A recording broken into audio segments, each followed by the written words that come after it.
우리 선지서를 구분할 때 대선지, 소선지를 구분하잖아요. 오늘 에스겔은 그 대선지자 중에 한 사람이고, 에스겔은 다분히 묵시의 말씀을 담고 있어서 참 중요한 말씀들이 많습니다. 어려울 수 있지만 오늘 이 에스겔의 말씀을 통해서 우리가 열려진 하늘을 좀 바라볼 수 있고, 또 주어질 음성을 듣고 그 말씀으로 우리의 영성을 다시 한 번 더 점검할 수 있기를 바랍니다. 에스겔은 바벨론이 두 번째 유다를 침략할 때에 당시에 19대 왕, 즉 20대 시드기야가 마지막이니까요, 이 19대 왕 여호야긴과 함께 바벨론으로 포로로 잡혀왔습니다. 그리고 당시 그 바벨론의 포로로 잡혀가서 여기 에스겔과 많은 유대인들은 바벨론의 여러 지역으로 흩어져서 살았고, 그 바벨론의 포로로 잡혀와 있던 유대인들은 그 바벨론에서 유다 나라가 완전히 멸망했다는 소식을 접하게 되어서 포로로 잡혀온 자신의 위치나 또 나라가 완전히 멸망했다는 그 참담한 현실에 대해서 깊은 절망에 빠지거나, 어떤 사람은 자포자기한 심정으로 바벨론의 풍습에 동화되어서 하나님을 저버리는 사람들도 생겨나기 시작했습니다. 이에 성경은 이러한 현상을 바라보면서 에스겔이 눈물을 흘렸다, 울었다라고 말합니다. 왜요? 아무리 열심히 사역을 해도, 아무리 하나님의 은혜를 소리 높여 외쳐도 포로로 끌려와서 시리에 빠져있는 그들은 변화되지 않고 점점 더 하나님을 잊어버리고 세상과 동화되어서 살아가는 모습을 보니까 에스겔은 눈물을 아니 흘릴 수가 없었던 것입니다. 설상가상으로 바벨론 그발강가, 지금으로 말하면 이라크 북부에 있는 티그리스강과 유브라데스강 사이에 있는 오늘날의 이라크 접경지에 오늘 잡혀간 그들이 살았는데, 그 그발강가에 머물고 있던 유다 백성들의 마음속에는 심지어는 하나님을 향한 이 분노가, 하나님을 향한 그 분노가 일어나고 있는 것입니다. 그들이 하나님을 향해서 이러한 분노를 가지게 되어진 것은 우리가 포로로 되어 있을 때, 우리가 나라를 잃어버리고 포로로 잡혀올 때에 하나님은 어디에 계셨는가? 우리가 이런 엄청난 일이 일어나고 벌어질 때에 하나님의 사랑은 어디에 있는가? 내 자녀가 노예가 되고 가족은 뿔뿔이 흩어졌는데 그때 하나님은 뭐 하셨는가? 진정 하나님은 살아계시고 우리를 사랑하시는가? 이런 생각 때문에 그들은 하나님을 향하여 분노하는 마음을 가지게 되었던 것입니다. 에스겔은 바벨론에서 이런 성도들을 대상으로 불평하고 심지어 포기가 되어서 분노만 남아있는 그들을 대상으로 바벨론에서 사역을 하고 있었는데, 그들의 백성의 그 완악함 때문에 오늘 에스겔 역시도 너무너무 답답하고, 하나님, 전지전능하신 하나님이신데 하나님 왜 개입하시지 않는지, 왜 찾아와 주셔서 광야 시절 불기둥 구름 기둥으로 인도하신 것처럼 왜 그들 가운데 역사하지 않으시는지 답답해서 또한 에스겔도 눈물을 흘리고 있는 것입니다.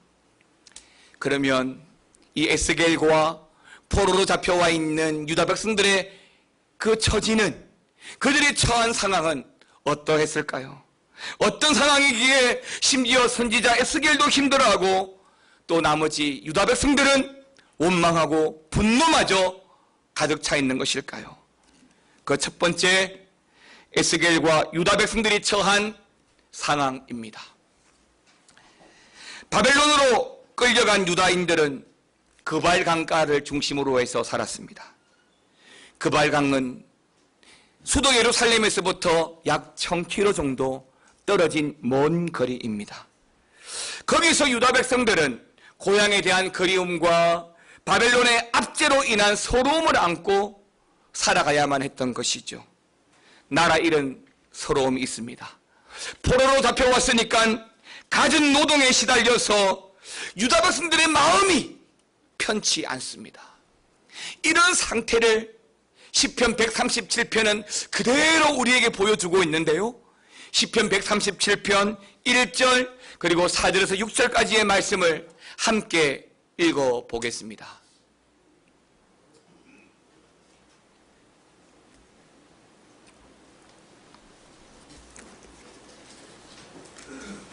네, 같이 읽어보겠습니다. 우리가 바벨론의 여러 강변 거기에 앉아서 시온을 기억하며 울었도다. 우리가 이방 땅에서 어찌 여호와의 노래를 부를까? 예루살렘아, 내가 너를 잊을진데 내 오른손이 그의 재주를 잊을지로다. 내가 예루살렘을 기억하지 아니하거나 내가 가장 즐거워하는 것보다 더 즐거워하지 아니할진데 내 혀가 내 입 천장에 붙을지로다. 아멘입니다. 여기 이 말씀이 포로로 끌려와 있던 그 유다 백성들의 상황이에요. 여러 강변에 앉아서 시온을 기억하며 나라를 기억하며 고향을 그리워하며 가족을 그리워하며 울었다라고 했습니다. 예루살렘을 잊었습니다. 예루살렘에서 수고하고 있었던 탤런트를 잊어버렸습니다. 기억이 되지 않습니다. 심지어 즐겁지 않습니다. 내 혀가 천정에 붙을 만큼 이제는 하나님을 노래하지 않습니다. 그 바알 강가에 모여있는 유대인들은 돈을 벌기 위해서 온 사람들이 아니에요. 그들은 노예로 끌려왔습니다. 유대인 포로는 그냥 단순히 고향을 등지고 떠나온 사람이 아닙니다. 고향은 있지만 전쟁 때문에 무너지고 적들에게 빼앗겨서 다시 돌아갈 수 없는 땅인 것입니다. 때문에 그 발강가에 모여있는 유다 백성들은 그 고향을 그리워하며 힘든 고역으로 인해서 울었던 것입니다. 우리 시편 137편 1절 말씀을 다시 한번 더 읽어보겠습니다. 우리가 바벨론의 여러 강변 거기에 앉아서 시온을 기억하며 울었도다. 아멘입니다. 이렇게 서러운 노예의 심정으로 고향 예루살렘을 그리워하면서 그들은 그발강가에 모여 앉아서 울고 노래할 수밖에 없었던 것입니다. 유다 백성이 포로가 되었다라고 하는 것은 오늘 사실 우리에게 시사하는 것이 많습니다. 유다 백성들이 겪은 포로 상황은 하나님의 백성들이 얼마든지 세상의 세력에 의해 정복당하고 사로잡힐 수 있다는 것을 보여줍니다. 세상이 가지고 있는 힘, 세상의 문화가 갖고 있는 그 힘에 저항하지도 못하고 얼마든지 무너질 수 있다는 것을 잘 보여줍니다. 아니, 어쩌면 그 세상의 강력한 힘 때문에 우리가 세상으로 말미암아 붙잡혀 있다는 것조차도 알지 못한 채 살아가고 있는지도 모릅니다. 그로 인해서 무너지는 것이 무엇일까요? 성도로서의 정체성입니다. 영적 경계선이 무너져요. 무엇을 지켜야 될지, 어떻게 신앙생활을 해야 될지, 하나님과 우리의 관계가 무엇인지 잃어버리고 놓쳐버리고 성도의 정체성이나 신앙의 경계선들을 다 잃어버리게 되는 것입니다. 그러면 에스겔 개인이 처한 상황은 어떠했을까요? 포로 시대에 바벨론으로 함께 끌려온 그 유다 백성들에게 유일하게 복음을 전했던 사람입니다. 그런데 그 에스겔도 지금 어떤 위치에 있습니까? 그 역시도 포로였다는 것이죠. 우리 에스겔 1장 1절 말씀을 같이 한번 읽어보겠습니다. 시작. 30째 해 넷째 달 초닷새에 내가 그발강가 사로잡힌 자 중에 있을 때에 하늘이 열리며 하나님의 모습이 내게 보이니. 에스겔도 포로였습니다. 그런데요, 에스겔은 언제 포로로 끌려왔냐면 그의 나이 25, 아주 젊은 나이에 끌려왔습니다. 우리 민영이가 20대 초반이니까 두세 살 많은 나이에 에스겔이 포로로 끌려왔던 것이죠. 유다 백성들이 바벨론으로 끌려간 것은 모두 3번에 걸쳐서 끌려갔습니다. 첫 번째는 BC 605년에 바벨론이 침공을 하고 그때 포로로 끌려갔는데, 그때 끌려간 사람 중에 대표가 되는 사람이 누구냐면 다니엘입니다. 그리고 2차가 바로 597년입니다. 바로 그 2차 때 이 에스겔이 끌려가고요. 3차 때는 바로 BC 586년으로 이스라엘이 완전히 멸망하던 해, 그때 또한 유다 백성들이 포로로 끌려갑니다. 그러니까 에스겔과 지금 그발강가에 몰려있는 유다인들은 에스겔과 함께 두 번째 BC 597년에 끌려온 사람들인데, 그 597년에 끌려가서 그발강가를 중심으로 노력하고 힘든 생활 가운데 있을 때에 586년에 나라가 완전히 멸망했다는 소식을 접하게 되어진 것입니다. 18세에 어린 나이에 왕이 되었지만 불과 3개월 남짓 나라를 통치하고 전쟁에 져서 포로로 끌려간 비운의 왕 여호야긴과 함께 유다의 여러 귀족들과 에스겔은 함께 끌려왔습니다. 그리고 오늘 1절 말씀대로 5년이 흘렀습니다. 그래서 1절은 어떻게 시작합니까? 30째 해라고 이야기합니다. 즉 25세에 끌려와서 5년이 지나 30이 되었다는 이야기입니다. 그러니까 여호야긴 왕과 함께 포로가 된 지 5년이 지났다는 이야기예요. 그리고 그 5년 동안 유다 민족들은 바벨론과 동화가 되어지고 하나님을 잃어버리고 하나님을 향하여 분노하기까지 이르게 되어진 것이죠. 에스겔은 제사장이고 선지자였습니다. 구약 성경에는 이 에스겔과 같은 사람이 몇몇이 있습니다. 예레미야, 그리고 스가랴, 그리고 에스겔이 유일하게 제사장과 선지자로서의 사역을 함께 감당했습니다. 에스겔 44장에 보게 되면 오늘 에스겔이 그의 아버지 부시를 따라서 사독 계열의 제사장이었다라고 말하고 있습니다. 그리고 1장 3절에 보게 되면 여호와의 말씀이 부시의 아들 제사장 나 에스겔에게라고 말합니다. 즉 성경이 에스겔을 제사장이라고 이야기하죠. 그런데 왜 지금 포로로 잡혀온 이 상황에, 성전도 없이 제사도 예배도 할 수 없는 상황에 굳이 이 에스겔 앞에 제사장이라고 하는 말을 붙인 이유가 뭘까요? 유대 사회에서 나이 30은, 제사장으로서의 나이 30은 이제 수습기간을, 인턴기간을 끝내고 본격적으로 사역을 시작하는 나이가 30입니다. 오늘날에도 그렇죠. 대학원을 마치고 전도사가 되고 강도사가 되어서 비교적 이른 나이에 목사고시를 패스했다 할지라도 만 30이 되어야만 목사 안수를 받을 수 있습니다. 그런 개념으로 제사장도 30이 되어야 본격적으로 독립사역이 가능해졌던 것이죠.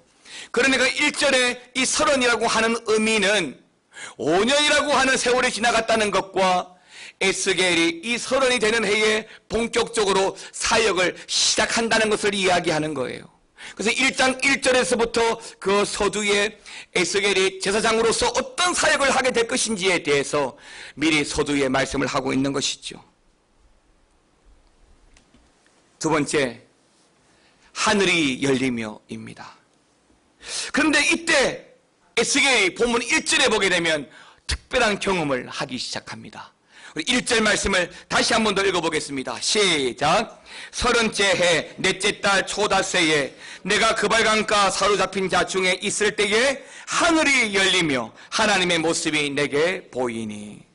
여러분, 상황이 달라진 게 하나도 없습니다. 그저 5년이 지나 30이 되었다는 것과 또 하나, 여전히 그발강가에 포로로 끌려온 사람들 중에 한 사람이었다는 것, 변한 것 하나도 없습니다. 그런데 바로 그때 어떤 일이 났습니까? 그토록 원망하고 불평했던, 하나님 어디 계셨습니까? 하나님 왜 우리를 돕지 않으셨습니까? 라고 했던 그 상황에 하나님께서는 오늘 에스겔에게 하늘을 열어주셨습니다. 에스겔은 하늘이 열리고 하나님이 보여주시는 환상을 보고 하나님이 들려주시는 음성을 듣게 되었습니다. 여러분, 예수님도 요단 강가에서 세례 요한에게 세례를 받으실 때에 기도하시자 하늘이 열렸다라고 누가복음 3장에 말씀하고 있습니다. 예수님이나 에스겔이나 동일하게 나이 30에 하늘이 열리는 경험을 했습니다. 구약 성경에서 하늘이 열렸다라고 하는 구절은 오직 여기만 나오는 것이죠. 자, 그렇다면 이 하늘이 열린다라고 하는 것은 무슨 뜻이 있을까요? 그 첫 번째는 소명입니다. 소명. 에스겔이 제사장으로서 포로로 끌려와 있지만 비로소 소명을 받습니다. 어떤 소명일까요?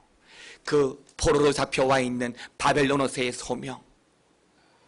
1장 3절에서 하나님을 만나고 그렇게 시작되어진 이 소명이 이제 에스겔의 사역으로 일어나기 시작하는 것입니다. 여러분, 주의 일은요, 소명을 받아야만 할 수 있는 일입니다. 25 젊은 나이에 가족과 많은 유다 백성들과 함께 포로로 끌려왔다면 그의 마음속에 얼마나 의협심이 있었겠습니까? 나라의 독립을 꿈꾸고 어떻게든 나라가 회복되기 위해서 그 젊은 나이에 뭐라도 하고 싶지 않았겠습니까? 그러나 하나님이 없는 의협심, 나만의 생각으로는 내가 할 수 있는 일은 극히 제한적입니다. 아니, 더 정확하게 말씀드리면 내가 할 수 있는 일은 없습니다. 사랑하는 성도 여러분, 주의 일은요, 소명을 받아야만 할 수 있습니다. 부름받아도, 소명을 받아도 사실 감당하기 어려운 일이 주의 일입니다. 여름 성경학교를 하면서 교사들은 물론이고 교사가 아닌 우리 권사님들, 집사님들이 얼마나 와서 땀 흘리며 수고해 주시는지 모릅니다. 믿지 않는 사람들은 이해를 하지 못하지요. 이 무더위에 시간을 내어서 가족과 함께 피서를 가도 시원하지 않을 판에 이 무더운 여름에 땀 흘려가면서 돈 내고 일하러 간다고? 이해하지 못할 일입니다. 맞습니다.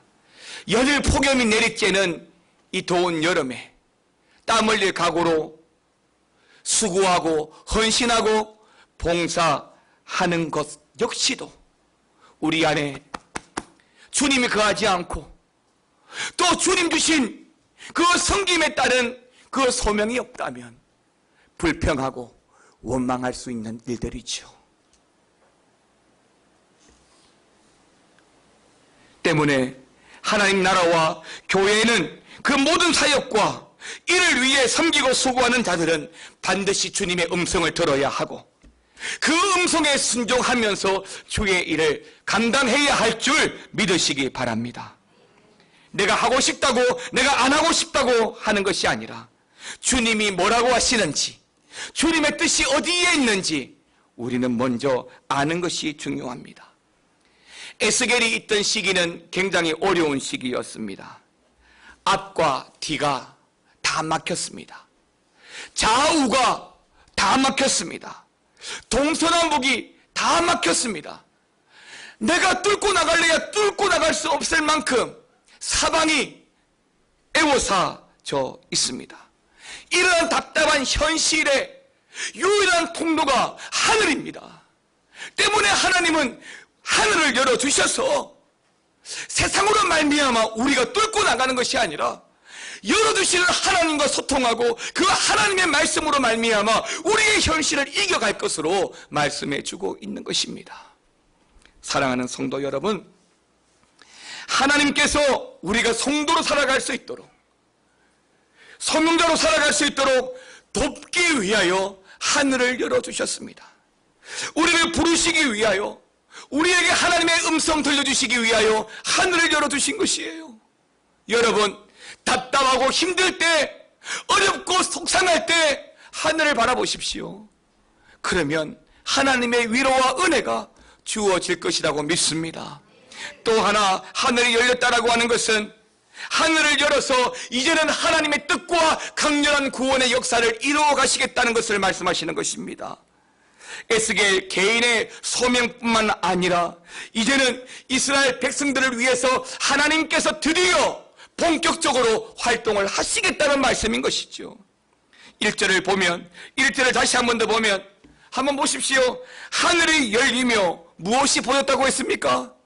하나님의 모습이 보였다라고 했습니다. 한 번도 보여주지 않았던 하나님의 모습을 드디어 하늘이 열리며 보여주시는 것입니다.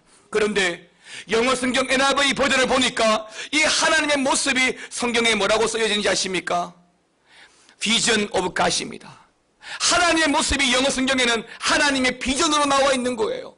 달리 말하면 하늘을 열리고 하나님의 뜻을 우리에게 보여주신 것이죠. 하나님의 비전을 보여주신 것이죠. 내가 무엇을 원하는지, 우리가 어떻게 해야 되는지 우리는 알지 못하지만 하나님이 하늘을 열어서 하나님의 뜻을 보여주시고 하나님의 일을 보여주시고 하나님의 원하심을 보여주심으로 말미암아 우리가 하나님의 뜻 가운데 살게 하시는 것입니다. 땅을 보면 사방이 애워삼을 당하고 있고, 바다를 보면 풍랑이 몰려와 금방이라도 물에 빠져 죽어갈 수 없지만, 하늘을 바라보면 우리에게 주어지는 소명뿐만 아니라 하나님의 뜻, 하나님의 비전도 보게 되는 것입니다. 에스겔이 하나님의 모습을 보았다라고 하는 것은 그가 본 것이 아니라 하나님이 하늘을 여시고 보여주신 것이죠. 이 말은 여러분, 하나님의 관점으로 볼 수 있는 눈이 생긴 것입니다. 전에는 내가 보고 싶었고 내가 하고 싶었고 내가 해야 되는 일인데, 이제는 하나님께서 말씀하심으로 말미암아 하나님의 뜻이 앞서고 성령이 앞서고 하나님께서 주시는 힘으로 주의 일을 감당하게 된 거죠. 때문에 이제는 나의 눈으로 보지 않습니다. 하나님의 눈으로 보죠. 하나님의 관점으로 바라봅니다. 성도의 일은 그렇게 하는 것입니다. 이건 내가 잘하는 일인데, 내가 할 수 있는 일인데, 내가 앞서가는 것이 아니라 주님이 기뻐할 수 있는 일인데 주님이 얼마나 좋아하실까를 바라보는 것이죠. 성경학교가 진행되어져 가면서 아이들이 한 명 한 명 오면서 얼마나 우리 하나님께서 기뻐하셨을까. 우리 교사들이 그러더라고요. 좀 죄송합니다. 제 눈에는 성이 안 차는데 우리 교사들이 뭐라고 하냐면 10몇 년 만에 이렇게 많이 온 게 처음이라고 그러더라고요. 몇 명 왔는데 20명 남지도 왔거든요. 저는 최소한 한 50명 이상은 와야 와 많이 왔네 하겠는데 20명 남지도 왔는데 이래 많이 온 게 처음이라는 거예요. 그런데 그 때문에 교사들도 좋아하고 좀 표현이 어떨지 모르겠지만 흥분하고, 그런 모습들을 보니까 우리 하나님은 어떠실까? 내가 땀 흘리고 수고하는 것이 내 몸이 원하는 것은 아닌데 주의 뜻을 바라보고 주의 뜻을 바라보고 주의 비전을 바라보고 내가 땀 흘릴 각오로 충성하고 봉사하니 하나님께서 생명들 보내줘서 함께 예배할 수 있는 감격과 은혜를 주신 것이라고 믿습니다. 하나님의 관점으로 지금의 상황을 바라보게 된다면 현실은 여전히 그발강가에 모여있는 포로의 상태이지만 하나님의 방식으로 세상과 역사를 열어가는 하나님의 비전을 보게 되었다는 것입니다. 하나님은 이렇듯 에스겔의 눈을 열어서 하나님의 생각이 무엇인지 어떤 것인지를 깨닫게 하셨습니다. 하나님의 비전을 가져서 이 시대와 우리 미아 중앙교회를 향한 하나님의 뜻이 무엇인지 알고 그 목적을 가지고 살아갈 수 있도록 하신 것입니다. 사랑하는 성도 여러분, 믿음으로 살아가는 성도는 반드시 이런 영적 경험이 필요합니다. 하늘을 바라보는 눈이 있다면 하늘을 열어서 우리에게 보여주시는 하나님의 비전이 우리에게 주어질 것이라고 믿습니다. 우리는 무슨 일을 하기 전에 하나님을 경험해야 합니다. 성령을 경험해야 되고 하나님의 말씀을 들어야 하죠. 마지막 세 번째는 하늘을 열고 바로 거기에 임하신 하나님이십니다. 3절 말씀 다시 한 번 더 읽겠습니다. 갈대아 땅 그발 강가에서 여호와의 말씀이 부시의 아들 제사장 나 에스겔에게, 여기 3절에 보게 되면 우리말 성경에는 번역되고 표현되지 않은 말씀이 히브리어 성경에는 나와 있는 단어가 하나가 더 있습니다. 그 단어가 바로 샴입니다. 샴. 이 샴이라는 말은 바로 거기란 뜻입니다. 다시 말하면 하늘을 열고 보여주신 그 하나님이 바로 거기에, 바로 그 자리에 임재하셨다는 이야기입니다. 고통당하고 포로로 잡혀있는 바로 그곳에, 그 고난의 현장에 바로 거기에 하나님께서 함께 계신다라고 하는 말씀을 주고 있는 것입니다. 사랑하는 성도 여러분, 하나님은 저 천국에서 그저 가부장을 털고 앉아 계시는 분이 아닙니다. 그저 팔짱을 끼고 바라만 보고 계시는 분이 아니십니다. 우리가 살고 있는 이곳에, 우리가 경험하는 눈물, 아픔, 답답한 것들에 쌓임을 당하고 있는 바로 이곳에 우리 하나님께서 함께 하시는 줄 믿습니다. 하나님은 예루살렘이 아니라 포로로 잡혀간 바로 그곳에서 하나님께서 말씀하시고 계시는 것입니다. 본문의 요지는 하나님의 말씀이, 하나님의 그 임재가, 하나님의 그 임하심이 오늘 포로된 자에게, 눌린 자에게, 갇힌 자에게 임했다라고 하는 것입니다. 때문에 하나님은 포로된 자기 백성들의 그 눈물을 아시고 젊은 선지자 이 에스겔의 마음을 아시고 때가 되어 하늘을 여시고 말씀해 주신 것입니다. 하나님의 백성은 하나님의 말씀을 들어야 살아갈 수 있어요. 하나님의 말씀을 들어야 우리는 사는 영적인 존재입니다. 하나님의 말씀을 먹지 않으면 우리가 살아갈 수가 없습니다. 이것이 얼마나 중요한지 몰라요. 그러면 하나님께서 우리 기대하시는 것이 뭘까요? 바벨론, 남의 땅, 포로된 곳, 고된 노역과 고난의 현장에서 하나님께서 원하시는 것이 무엇일까요? 왜 성경은 에스겔을 이야기하면서 굳이 제사장이라고 이야기를 할까요? 여러분, 하나님은 내가 고난당하고 힘든 자리일지라도 하나님을 만나며 하나님과 소통하며 하나님께 예배하기를 원하십니다. 그래서 성경은 에스겔을 굳이 제사장이라고 사용하고 있는 것입니다. 사람들은 이 자리가 어떤 자리인데, 얼마나 힘든 자리고 아프고 눈물겹고 고통의 자리인데 라고 말할지 몰라도 하나님께서는 바로 그 자리에서도 우리의 예배를 받기 원하신다는 것입니다. 사랑하는 성도 여러분, 지난주에 말씀드린 신령과 진정의 예배는 때와 장소가 중요하지 않습니다. 하나님 함께 하시면 그 자리가 천국이고 그 자리가 낙원이듯이 하나님 계신 그곳이 어떤 곳이든 하나님은 우리의 예배 받기를 원하시기 때문에 우리가 예배자로 그 자리에 서야 하는 것입니다. 그 자리가 포로된 자리, 고난의 자리, 눈물의 자리일지라도 우리가 하나님의 말씀에 귀를 기울이고 하나님의 음성 듣기를 사모해야 되고, 그러면 하나님께서 하늘을 여시고 우리에게 하나님의 음성을 들려주시고 하나님의 말씀 가운데 다시 회복되어지고 세워진 역사가 있다는 것을 믿으시기 바랍니다. 사랑하는 성도 여러분, 교회의 부흥과 회복의 역사는 말씀의 역사예요. 말씀이 있지 않고 회복과 부흥의 역사는 있지 않습니다. 때문에 오늘 우리는 주의 음성에 귀를 기울이고 주의 말씀을 들어야 하는 것이죠. 우리 아이들이, 지금 우리 꿈나무 우리 아이들이 주의 음성을 듣도록 우리가 기도해 줘야 되는 거예요. 이미 수련회가 끝났지만 우리 청년들이 에스겔처럼 주의 음성을 듣고 그렇게 세워져 가도록 기도해 줘야 되고요. 우리 아이들이, 우리 청년들이 말씀을 쫓아서 모두가 주의 음성을 듣는 것이 그들이 살아갈 수 있는 유일한 길인 줄 믿고 기도하고 격려하고 중보하면서 하늘에 열리는 하나님을 바라보며 주의 음성 듣고 살아가시기를 주님의 이름으로 축원합니다. 함께 찬양하시겠습니다. 하나님의 음성을 듣고자 기도하면 귀를 기울이고 나의 기도를 들어주신다네.